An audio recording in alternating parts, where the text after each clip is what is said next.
দুদিন পর থেকে আরহামের পরীক্ষা শুরু, তাই সে নিজের বেডরুমের ভেতর থাকা স্টাডি রুমটাতে পড়াশোনায় মগ্ন। দুদিন পর থেকে আরহামের পরীক্ষা শুরু, তাই সে নিজের বেডরুমের ভেতর থাকা স্টাডি রুম পড়াশোনায় মগ্ন। এই সেমিস্টারেও যদি ফেল করে তাহলে খাটাস প্রিন্সিপাল আবার ইজাজ খানকে ফোন করে অভিযোগ করবেন। তারপর শুরু হবে বাবার বকাঝকা, আর সে বকাঝকা শুরু এবং শেষ দুটোই গিয়ে ঠেকবে তার মিউজিক ক্যারিয়ারে। তাই আরহাম এবার কোনো ঝামেলায় যেতে চায় না। আপাতত AM-কে স্টুডিওর সব কাজ পেন্ডিংয়ে রেখে সে এখন পড়াশোনায় মন দিয়েছে। বেডরুমের ভেতর আলিশা ঘুমাচ্ছে আর ডোরা আছে তার দাদুমণির কাছে। তবে দাদুমণির কাছে থাকলেও ডোরার নিয়ম হচ্ছে তার একটু পরপরই মামা বাবাকে দেখতে হবে। বেশিক্ষণ কাউকে না দেখলে কান্না কেঁদে ওঠে। অনেকক্ষণ দাদুমণির কাছে থাকার পর এখন ডোরার বাবাকে চায়। ডোরা বাবা দেয়। শায়না বেগম তাই তাকে এনে আরহামের কাছে দিয়ে গেছেন। আরহাম প্রথমে নিতে চায়নি, কিন্তু না নিয়েও উপায় নেই। এই ছোট মরিচ এমন গলা ফাটিয়ে কান্না শুরু করেছিল যাতে কিনা কি হয়ে গেছে, আলিশাও ঘুমাচ্ছে না হলে এতক্ষণে ডোরাকে মায়ের কাছেই রেখে আসতো। অগত্যা ডোরাকে কোলে নিয়ে পড়তে বসেছে আরহাম। ডোরা বাবার কোলে বসে কুটুর মুটুর চোখে সব পর্যবেক্ষণ করছে। নিজের গুলোমুলো হাতটা মুখে পুরে সুস্থে সুস্থে এবার তার নজর গেল বাবার বইয়ের দিকে। সে বইয়ের দিকে আঙ্গুল তুলে বলল, এটা কি বই? আরহাম উত্তর দিয়েই আবার বইয়ের দিকে তাকালো। এটা বই? বই দিয়ে কি করে পড়াশোনা করে? পড়াশোনা? ডোরা বড় বড় চোখ করে তাকালো। পড়াশোনা করলে কি করে? পরীক্ষা দেয়। পরীক্ষা? পরীক্ষা দিয়ে কি বলে কি করে? একটার পর একটা প্রশ্ন। আরহামের নাজেহাল। সে পড়তে পারছে না, আবার ডোরাকেও নামিয়ে দিতে পারছে না। এই বাচ্চাকে নামিয়ে দিলেই সে আবার কান্নার সাইরেন বেজে উঠবে, সেটা সে খুব ভালো করেই জানে। চুপ থাক ছোট মরিচ, ডোরা কিছুক্ষণ ভেবে বলল। চুপ থাকবো? নিজের ফোলা এক হাত ঠোঁটের উপর রেখে বলল, হ্যাঁ। আর কথা বলবি না? বাবা পড়ছে। কথা ভুলবো না বাবা ফলে। আরহাম বিরক্ত হয়ে আর উত্তরে দিল না। বাবার কোলে বসে ডোরা বড় বড় চোখে তার পড়াশোনা পর্যবেক্ষণ করছে, আর একবার নিজের ছোট্ট জিহ্বা দিয়ে বাবার টি-শার্টে সেটে দিচ্ছে, তো আবার পরক্ষণে দাঁত বসিয়ে দিচ্ছে। আরহাম একবার নিজের লালায় ভিজে যাওয়া টি-শার্টের দিকে তাকালো, তারপর ডোরার দিকে। তবে কিছু বলল না, কারণ এটা ডোরার নিত্যদিনের কাজ। বাবার কোলে উঠলে টি-শার্টে ছাটা, কামড়ানো, টানাটানি সবই তার দৈনন্দিন রুটিনের অংশ। টি-শার্টের পরে এবার তার নজর গেল বাবার খোলা বাহুর শক্ত মাসেলের দিকে। ডোরা সেখানে নিজের আঙ্গুল দিয়ে টোকা দিচ্ছে, তারপর আবার ছোট্ট দাঁত দিয়ে কামড়ে দেখছে, যেন পরীক্ষা করছে বাবার এত শক্ত কেন। আরহামের অভ্যাস হয়ে গেছে এসবের, তাই কিছু না বলে হাতে ডোরাকে অন্য হাতে বই ধরে পড়তে লাগলো। টি-শার্ট, মাসেল, চুল, নাক সব নিয়ে খেলা শেষ করে ডোরা অবশেষে শান্ত হলো, কিন্তু সেই শান্তি 5 মিনিটের বেশি আর স্থায়ী হলো না। আব্বা? আরহাম বই থেকে চোখ না তুলে বলল, কি চাই? ডোরা তুত্তু কাই। দুধ খাবি? কাই। আরহাম ডোরাকে পড়ার টেবিলের উপর বসিয়ে রুমের দিকে গেল ফিডার আনতে। আলিশা ঘুমানোর আগে ডোরার দুধ বানিয়ে ফিডারে রেখে দিয়েছিল। এদিকে টেবিলের উপর বসে ডোরা নিজের নাদুস নাদুস শরীরটা দাপিয়ে বেড়াচ্ছে। কিছুক্ষণ পর টেবিলের উপর থাকা কলম, পেন্সিল, খাতা যা হাতের কাছে পেয়েছে সব কিছু এলোমেলো করে ফেলেছে। খেলতে খেলতে হঠাৎ তার নজরে এলো এতক্ষণ বাবার পড়া বইটা। সে 2 হাত দিয়ে বইটা ঝাপটে নিজের কাছে টেনে আনলো। তারপর বইয়ের ওপর ছোট ছোট হাত দিয়ে বাড়ি দিতে দিতে নিজ মনে বলছে, আ উ ই। ঠিক তখনই ফিডার হাতে ফিরে এলো আরহাম। দরজার কাছে আসতে আরহামের চক্ষু চড়কগাছ। 2 মিনিট, মাত্র 2 মিনিটের জন্য গিয়েছিল সে। এই 2 মিনিটে ছোট মরিচ তার পুরো পড়ার টেবিলের চেহারা পাল্টে দিয়েছে। আরহাম অবাক চোখে সব পরখ করলো, আর ডোরা সেই নিষ্পাপ মুখে বাবার দিকে তাকিয়ে একগাল ফোকলা হেসে বলল, বাবা এসব কি করেছিস তুই? ডোরা সঙ্গে সঙ্গে 2 হাত নেড়ে মায়া মুখ করে বলল, নাই। ডোরা গুড বয়। ডোরা কিচ্ছু কোলে নাই।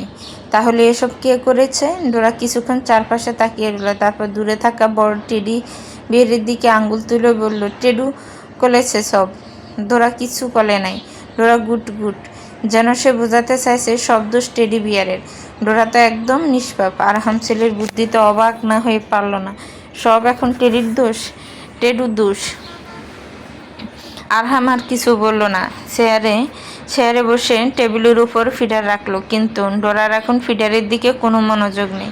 সে আবার বাবার বইটা নিয়ে ব্যস্ত। এই তুই আবার বই নিয়ে কি করছিস? পড়াশোনা করছি। আরহাম কপালে হাত চাপড়ালো। দে আমার বই দে, আমার পরীক্ষা আছে, পড়তে হবে। কথাটা শুনে ডোরা ছোট ছোট ব্রুকুসকে তাকালো, যেন বই ফেরত দিতে বলায় সে অপমানিত বোধ করেছে।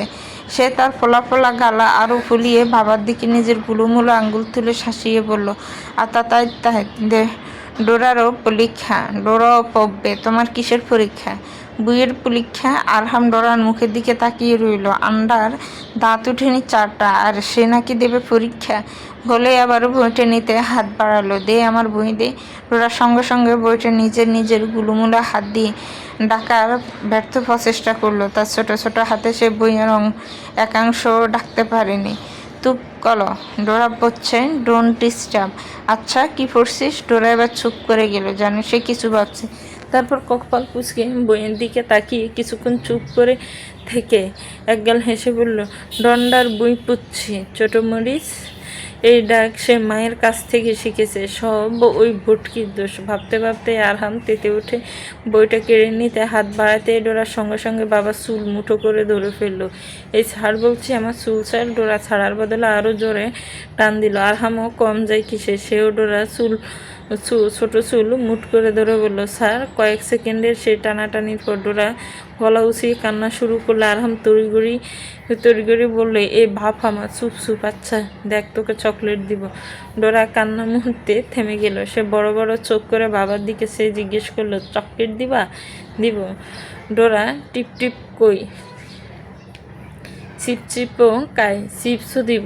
ডোরা চোখ আবারও ছক করে উঠল। আচমকিও কাই। সুযোগের সদ্ব্যবহার করতে ছাড়েনি সে। জেনজি বাপের সেনা বাচ্চা বলে কথা। আইসক্রিমও খাবি?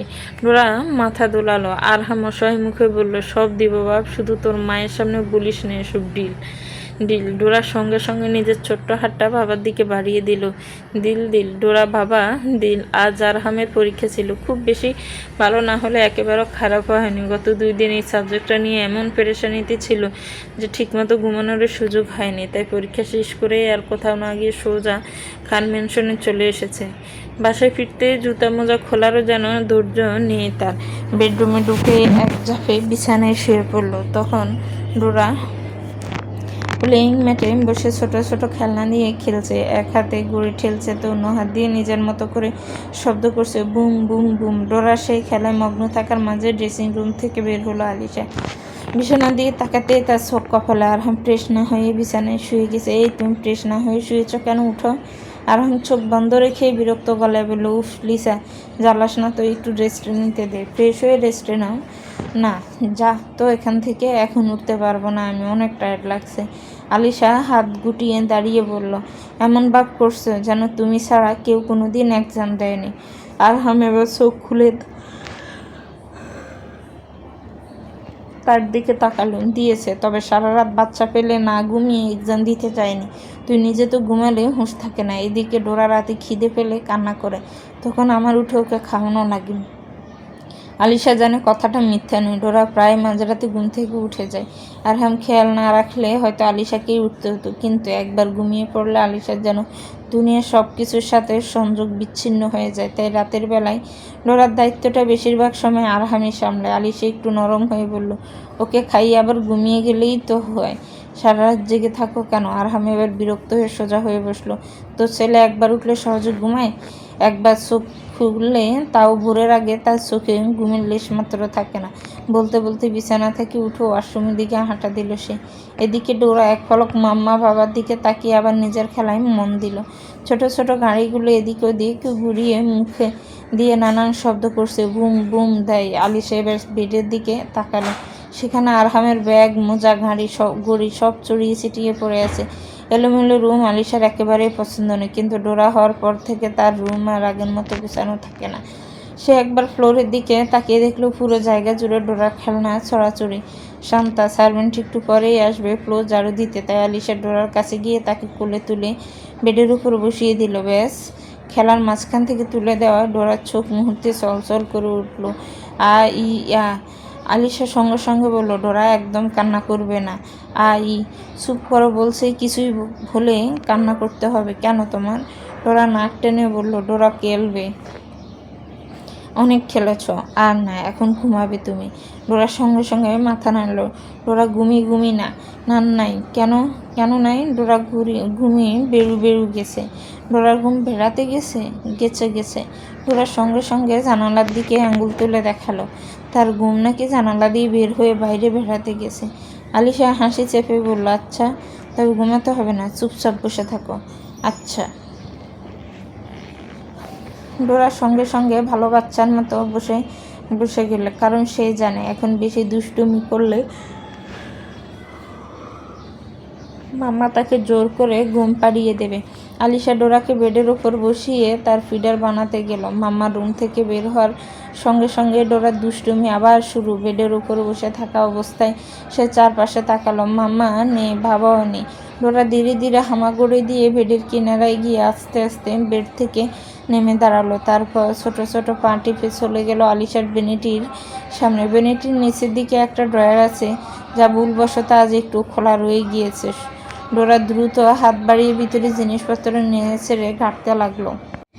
একটা জিনিস হাতে এলো, আলিশার ফাউন্ডেশন। সে ফাউন্ডেশনটা বের করে ঘুরি উল্টে পাল্টে খোলার ব্যস্ত চেষ্টা করতো, কিন্তু ঢাকনাটা খুলছে না। তাই ডোরার আগে ফাউন্ডেশনটা দিল এক আছাড় ঠাস, তারপর চুরমার। ডোরা স্থির হয়ে সেদিকে তাকিয়ে রইল। তারপর একটা আঙ্গুল তুলে মুখে ফুরে ভাঙা ফাউন্ডেশনের দিকে তাকালো। সে চারপাশে তাকালো, মাম্মা দেখেনি তো? আলিশা আসার আগেই ডোরা হামাগুড়ি দিয়ে ড্রেসিং রুমের দিকে চলে গেল। সেখানে কাপড় রাখার একটা ছোট খালি বাস্কেট আছে। সে কোনো রকমে নিজের নাদুস নুদুস শরীরটা তার ভেতরে ঢুকিয়ে গুটিসুটি মেরে বসে পড়লো। এদিকে আলিশা ফিডার হাতে গুনগুন করতে করতে রুমে ঢুকলো। লা লা লা লা লা। তারপর বিছানার দিকে তাকিয়েই থেমে গেল। ডোরা কোথায়? আলিশা ব্রুকুসকে চারপাশে তাকালো। এই মিনি গন্ডারটা আবার কোথায় গেল? আলিশার সামনে এগিয়ে আসতে হঠাৎ তার চোখ আটকালো ফ্লোরে। এক মুহূর্তে, দুই মুহূর্তে, তারপর চোখ বড় হয়ে গেল। মেঝেতে পড়ে থাকা নিজের মেকআপের দিকে তাকিয়ে রইল সে। মাত্র দুদিন আগেই কিনেছিল এটা, আর আজই সব শেষ। আলিশা চুপ থেকে হঠাৎই চিৎকার করে উঠল, আরশান, কি করেছিস তুই এটা? রেগে মেগে আলিশা ডোরাকে আরশান বলে ডাকে। কোনো সারা শব্দ না পাওয়ায় ধবার আলিশা চোখ ছোট করে পুরো রুমে তাকালো। বেডের নিচে নেই, পর্দার পাশে নেই, ফ্লিং ম্যাটের কাছেও নেই। তারপর তার সন্দেহ আরও বাড়লো। আবার ওই মিনি গন্ডারটা তার মেকআপ নষ্ট করে কোথাও লুকিয়েছে। আলিশা ফিডারটা টেবিলের উপর রেখে কোমরায় হাত দিয়ে দাঁড়ালো। এই গন্ডারের বাচ্চা, মিনি গন্ডার, বের হ বলছি। কোথায় লুকিয়েছিস? আজ তোর একদিন কি আমার একদিন। বাস্কেটের ভেতর থেকে ডোরা খুব সাবধানে নিজের ছোট্ট মুখটা একটু একটু করে বের করে মাম্মার দিকে তাকাচ্ছে। আলিশা কোমরে হাত দিয়ে চেঁচিয়ে বলল, তুই বের হবি কি না? আমি কিন্তু কাউন্ট করছি, 1 2। ডোরা চোখ গোল গোল হয়ে এলো। সে এবার গুলুমুলু 2 হাত দিয়ে নিজের ছোট মুখটা ডেকে ফেললো। 3 4 5। 5 বলার আগে বাস্কেটের ভেতর থেকে ধীর একটা আওয়াজ এলো, নাই, ডোরা নাই। আলিশা শব্দের উৎসের দিকে তাকিয়ে কিছুক্ষণ নিশ্চুপ রইল। ডোরা কোথায়? ভেতর থেকে উত্তর এলো, ডোরা নাই, ডোরা বেরিয়ে গেছে। আলিশা ধীরে ধীরে বাস্কেটের সামনে গিয়ে দাঁড়ালো। তারপর ভিতরে তাকাতেই দেখলো ডোরা গুটিসুটি মেরে বসে আছে, মুখের উপর 2 হাত দিয়ে ঢাকা, এমনভাবে যেন হাত দিয়ে মুখ ঢেকে রাখলেই পৃথিবীর কেউ তাকে দেখতে পাবে না। আলিশা আর এক মুহূর্তে দেরি না করে এক ঝটকায় তাকে কুলে তুলে বের করে আনলো। তবে এটাকে ধরা পড়ে যাওয়ায় ডোরার মুখটা সঙ্গে সঙ্গে কাদো কাদো হয়ে এলো। ঠোঁটটা নিচের দিকে নামিয়ে কান্নার প্রস্তুতি নিচ্ছিল সে, কিন্তু আলিশা পরের প্রশ্ন করতেই কান্না সাময়িকভাবে ভুলে গেল। আমার মেকআপ ভেঙেছিস কেন? ডোরা চোখ বড় বড় করে তাকিয়ে রইল। ডোরা কলে নাই? কে করেছে তাহলে? ডোরা কয়েক সেকেন্ড একেবারে নিষ্পাপ চোখে মাম্মার দিকে তাকিয়ে রইল। তারপর মাসুম চেহারা করে বলল, বাবা করেছে। ঠিক তখনই ওয়াশরুমের দরজা খুলে বের হলো আরহাম। মাত্রই লম্বা একটা শাওয়ার নিয়ে বের হয়েছে সে। গায়ে এখনো শুধু কোমর সমান একটা টায়াল জড়ানো। বের হওয়ার সঙ্গে সঙ্গে কানে এসে ঠেকলো ডোরার সেই বাবা করেছে কথাটা। আরহাম ব্রুকুসকে থেমে গেল। সামনে এগিয়ে এসে জিজ্ঞেস করলো, আমি কি করেছি? বাবাকে দেখে ডোরার চোখ মুহূর্তে চকচক হয়ে উঠল। সে আলিশার কোল থেকেই ছোটো আঙুল তুলে আরহামের দিকে ইশারা করে বলল, সব বাবা করেছে, ডোরা কিচ্ছু করে নাই, ডোরা গুড বয়। আরহামের মাথায় যেন আকাশ ভেঙে পড়লো। কি কি করেছে সে? সে ভয়ে ভয়ে চোখে আলিশার দিকে তাকালো। আলিশা তখন এমনভাবে তার দিকে তাকিয়ে আছে যেন আরহামকে কাঁচা চিবিয়ে খেয়ে ফেলবে। আরহাম নিজের অপরাধ না জেনে আলিশার দিকে তাকিয়ে বলল, বিশ্বাস কর লিসা, আমি কিছুই করিনি, আমি জানিও না আমি কি করেছি। তারপর ডোরার দিকে তাকিয়ে ছোট ছোট চোখ করে বলল, এই ছোট মরিচ, নিজের দোষ আমার উপর দিচ্ছে।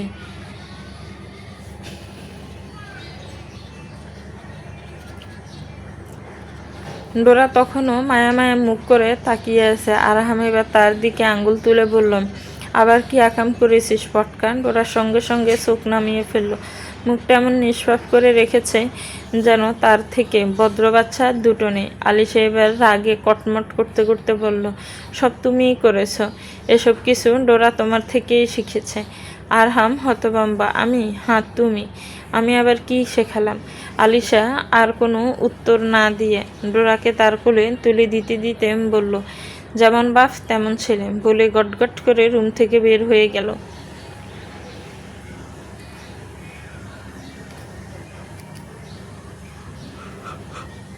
আরহাম কয়েক সেকেন্ডের দরজার দিকে তাকিয়ে রইল, তারপর নিজের দিকে তাকালো। গায়ে শুধু একটা টাওয়াল, মাত্র শাওয়ার নিয়ে বের হয়েছে, আর বের হতে না হতে অপরাধী হয়ে গেল। তাও আবার এমন এক অপরাধের জন্য যেটা সে জানেই না। আরহাম ধীরে ধীরে ডোরার দিকে তাকালো। ডোরা তখন তার দিকে মায়া মায়া চোখে তাকিয়ে আছে। ডোরার চেহারা দেখে কে বলবে, একটু আগে শান্তশিষ্ট ইনোসেন্ট মুখের বাচ্চাটা সব দোষ বাপের উপর চাপিয়ে দিয়েছে। আকাম করবি তুই, আর দোষ হবে আমার। সব দোষ ডোরার, বাপ দোষ। খানবাড়ির সবাই এখন রাতের ডিনার করছে। নিয়া সাহেব আজ বাইরে একটা মিটিংয়ে ছিলেন, সেখান থেকে ডিনার করে এসেছেন বলে এখন লিভিং রুমের সোফায় আরাম করে বসে টিভিতে নিউজ দেখছেন। বাকি সবাই ডাইনিং টেবিলে বসে খাচ্ছে। আর এদিকে আরহামের অবস্থা একেবারে করুণ। ডোরাকে কুলে নিয়ে এসে করিডোরের এদিক সেদিকে হাঁটছে। আজ আরহাম ডিনার করতে যায়নি, তার নাকি খিদে নেই।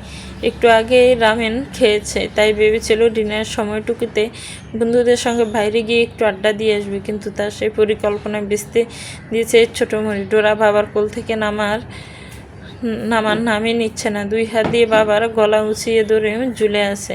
ডোরাকে সামলাতে সামলাতে আরহামের অবস্থা প্রায় নাজেহাল। আলিশা আর বাকিরাও এখন ডিনার করছে, তাই ডোরাকে কারো কাছে দেওয়ার উপায় নেই। শেষমেশ ডোরাকে কোলে নিয়ে লিভিং রুমে এসে থামলো আরহাম। সামনে নিয়া সাহেব মনের সুখে টিভি দেখছেন। অন্যদিকে মেয়ের জামাইয়ের অবস্থা দেখে ওনার মনে একরকম পৈশাচিক আনন্দ অনুভব হচ্ছে। আরহামের আবার শ্বশুরের এমন সুখ সহ্য হলো না। সে দপ করে পাশের সোফায় বসতে বসতে বলল, শুশু আব্বা। নিয়া সাহেব সঙ্গে সঙ্গে বিরক্ত মুখে তার দিকে তাকালেন। আবার এসেছে অসভ্য ছেলে ওনাকে জ্বালাতে। নিজের সম্বোধন ঠিক করো, আমি তোমার শ্বশুর হই, সেই সঙ্গে চাচাও। আরহাম ঠোঁট ফাউট করে বলল, এত গভীর সম্পর্ক বলেই তো ভালোবেসে শুশু আব্বাই ডাকি। নিয়া সাহেব কয়েক সেকেন্ড তার দিকে তাকিয়ে থেকে আবার টিভির দিকে মুখ ঘুরিয়ে নিলেন। এই ছেলের সঙ্গে কথায় ফেরে ওঠা সম্ভব নয়। এদিকে ডোরা বাবার কোলে বসে বেশ আয়েসে আছে। কিছুক্ষণ আগে পর্যন্ত বাবার গলা জড়িয়েছিল, এখন বাবার নাক নিয়ে গবেষণা শুরু করেছে। ছোট্ট আঙ্গুল দিয়ে বারবার বাবার নাকে টোকা দিচ্ছে। উফ, ডোরা কী করছিস? ডোরা বাবার নাকের দিকে তাকিয়ে বলল, তোমার নোজ দেখতে হবে না, হাত সরা। ডোরা হাত সরালো না, বরং এবার তার হাত বাবার কানের ভিতর ঢোকানোর চেষ্টা করছে। আরহাম সঙ্গে সঙ্গে মুখ কুঁচকে ফেলল, এই কানে হাত দিস না। ডোরা আরও উৎসাহ নিয়ে কানে আঙ্গুল ঢোকানোর চেষ্টা শুরু করেছে। আরহাম এবার বিরক্ত হয়ে নিয়া সাহেবের দিকে তাকালো। টিভি থেকে চোখ সরিয়ে নিজের নাতিকেও তো একটু নিতে পারেন। নিয়া সাহেবের ঠোঁটের কোণে মৃদু হাসি ফুটলো। মনে মনে বললেন, হা, এখন এসেছে সাহায্য চাইতে। তিনি বেশ নিশ্চিন্ত গলায় বললেন, অফিস থেকে আসার পর থেকে আমার কাছেই ছিল আমার নাতি, তুমি তো কেবলমাত্র এখনই নিয়েছ। আরহাম চোখ কুচকে বলল, তুমি চাইলেই কিন্তু আমি তোমাকে একটা হেল্প করতে পারি। নিয়া সাহেব এবার টিভি থেকে চোখ সরিয়ে তার দিকে তাকালেন। কেমন হেল্প? আরহাম ডোরাকে একটু ঠিক করে কোলে বসিয়ে খুবই গম্ভীর মুখে বলল, এই যে আজ যদি ডোরার কোনো খেলার সঙ্গী থাকতো, তাহলে তার সঙ্গে ডোরা ভিজে থাকতো আর আমাকেও জ্বালাতো না। জ্বালাতো না। মানে কি বলতে চাইছো তুমি? আরহাম যেন খুব স্বাভাবিক একটা কথা বলছে এমন ভঙ্গিতে বলল, আপনি চাইলেই কিন্তু আমার জন্য নতুন শালা বা শালি আনার ব্যবস্থা করতে পারেন। নিয়াজ সাহেবের মুখের রং মুহূর্তেই পরিবর্তন হয়ে গেল। আরহাম থামলো না। ঘরে নতুন বাচ্চা আসলে ডোরাও অনেক খুশি হবে। নিয়াজ সাহেবের চোখ কপালে উঠে গেল। কি বললে? আমি তো বলেছি। আরহামের কথা শেষ হওয়ার আগে নিয়াজ সাহেব খুক খুক করে কেসে উঠলেন।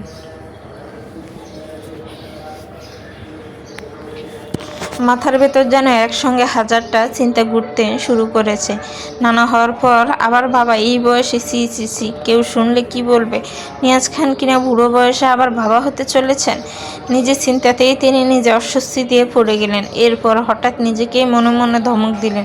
এসব কি ভাবছেন তিনি? আরহাম তখনই নির্বিকার মুখে বসে আছে, ঠোঁটের কোণে মিটিমিটি হাসি। নিয়াজ সাহেব এবার জেগে বললেন, অসভ্য বেয়াদব ছেলে, লাজ লজ্জা কি সব ফেলে এসেছ? দেখেন শুশু আব্বা, আমি কিন্তু কোনো অন্যায় আবদার করিনি। আমি নিজের ছেলের জন্য শালাশালির রূপে খেলার সঙ্গী চাইতেই পারি। চুপ করো ছেলে, চুপ। যদিও বয়সের একটা ব্যাপার আছে, তার আছে আপনার, আর একটা কথাও ভুলবে না। আরহাম হাসি চেপে বলল, কিন্তু তা নিয়ে একদম চিন্তা করবেন না। আপনি রাজি থাকলে আমি আপনাকে কলিকাতা হার বা পুরো কথাটা শেষ করতে পারল না আরহাম। নিয়াজ সাহেব দপ করে সোফা থেকে উঠে দাঁড়ালেন। তারপর আর এক মুহূর্ত সেখানে না থেকে এমনভাবে ভোঁ দৌড় দিলেন যে মনে হলো কেউ পেছন থেকে তাকে ধরতে এসেছে। এই শুশু আব্বা, কথা তো শেষ করতে দেন। কোনো উত্তর নেই।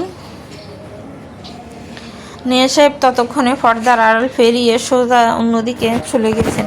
এখানে আর এক মুহূর্তে থাকলে ওনার ইজ্জতের যা অবশিষ্ট রয়েছে সেটুকুও আর থাকবে না। শ্বশুররূপী এই ছোটো বাবাকে এভাবে পালিয়ে যেতে দেখে আরহাম হো হো করে হেসে উঠল। ছোটবেলা থেকেই নিয়াজ খানের সঙ্গে তার সম্পর্কটা এমন, কেউ কাউকে কথায় এক ইঞ্চিও ছাড় দেয় না। একজন আরেকজনকে ঝালাতে পারলে দুজনেই যেন দিন সার্থক। তবে এই দুজনের সম্পর্কটা খুনসুটির হলেও বেশ গভীর। আরহামের জীবনের প্রথম বন্ধু কিন্তু তার ছোট বাবাই। আরহাম হাসতে হাসতে কোলে থাকা ডোরার দিকে তাকালো। ডোরা ততক্ষণে বাবার নাক ছেড়ে বাবার গলার জামার বোতাম নিয়ে ব্যস্ত। দেখলি ডোরা, তোর নানা তোর জন্য খেলার সঙ্গী চাওয়াতে কীভাবে পালালো? ডোরা কিছুই বুঝলো না। সে বাবার দিকে তাকিয়ে মিষ্টি করে হাসলো। নানা ভাই পালাইছে? হ্যাঁ। আলিশা গুনুনের প্রস্তুতি নিচ্ছে, ড্রেসিং টেবিলের সামনে দাঁড়িয়ে চুলে বেনি করে নিচ্ছে। আর এদিকে আরহাম নিজের হোম স্টুডিওতে নতুন কেনা গিটারটা নিয়ে ব্যস্ত।